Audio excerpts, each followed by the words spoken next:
There will never be a point in your life where it's the right time to do a great thing.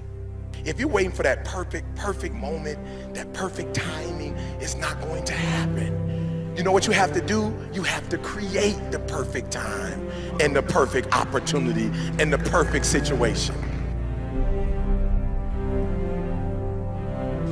That a lot of people become comfortable. They stop growing. They stop wanting anything. They become satisfied. People getting ready to go to jobs that they don't like. Jobs that are making them sick. You see, when you're not pursuing your goal, you are literally committing spiritual suicide. When you have some goal out here that you're stretching for and reaching for that takes you out of your comfort zone, you'll find out some talents and abilities you have that you didn't know you have. When the messenger of misery visits you, what are you going to do? What will keep you in the game?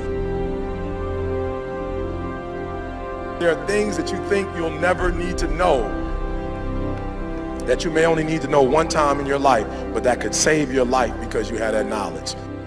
Unless you attempt to do something beyond that which you've already mastered, you will never grow. What is it that you looked at some point in time and you decided that you couldn't do it, that you talked yourself out of it?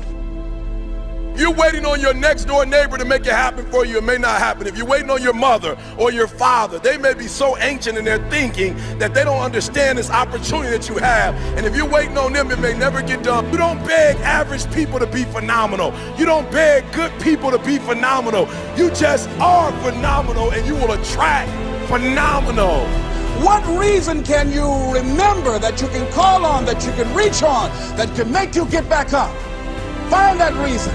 If you're not where you are, if you're not where you want to be, if you don't have what you want to have, if you're not where you think you should be at this particular place, it has nothing to do with the system, but it has everything to do with the fact that you're not making the sacrifice. I want you to make that dream become a reality, because if you don't, you will be working for somebody else to make their dreams become a reality. Everybody is against you or don't believe in you no more. And let me tell you something, that's a lonely feeling. It's a lonely feeling, particularly people that you're doing it for. Most people take their greatness, take their ideas to the graveyard with them. Listen to me, if it was easy, everybody would do it. There are people right now who are working who don't want to work. There are people who hate their jobs, but they keep getting up to do it. The wealthiest place on the planet is the graveyard. Because in the graveyard we will find inventions that we never ever were exposed to. Ideas, dreams that never became reality. Hopes and aspirations that were never acted upon. The question is, what are you going to do with your time? What drives you? And greatness is a lot of small things done well.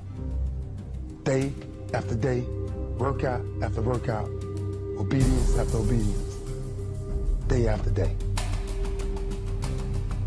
When things don't work out for you, when things happen that you could not anticipate, what are the reasons that you can think of that can keep you strong? You will never ever be successful until you turn your pain into greatness, until you allow your pain to push you from where you are to push you to where you need to be. Stop running from your pain and embrace your pain. Your pain is going to be a part of your prize, a part of your product. I challenge you to push yourself. See, it's easy to be on the bottom. It doesn't take any effort to be a loser. It doesn't take any motivation, any drive in order to stay down there on a low level. But it calls on everything in you. You have to harness your will to say, I'm going to challenge myself. I mean that what you did last week don't count. Today is the only important day. There are 86,400 seconds in a day, and how you use those are critical. You got 86,400 today, and what you do today is going to cement who you are. Nobody's going to talk about what you did last week. That the biggest enemy you have to deal with is yourself. There's an old African proverb that says, if there's no enemy within, the enemy outside can do us no harm. you have this opportunity of a lifetime. It means absolutely nothing if you don't take advantage of it in the lifetime of this opportunity. I got a saying that when life knocks you down, try and land on your back, because if you can look up, you can get up. If you want a thing bad enough to go out and fight for it, to work day and night for it, to give up your time, your peace, and your sleep for it, if all that you dream and scheme is about it, and life seems useless and worthless without it. See, it's time now. If you want to make this your decade, you've got to start saying yes to your life. You've got to start saying yes to your dreams, yes to your unfolding future, yes to your potential, as opposed to saying no. When you die, die on E. Leave no dream left behind, guys. Leave no opportunity left behind. When you leave this earth, accomplish every single thing you can accomplish. Listen to me, you're going to be here one day, but you'll never get here if you give up, if you give in, if you quit. And finally, guys, you got to want to succeed as bad as you want to breathe.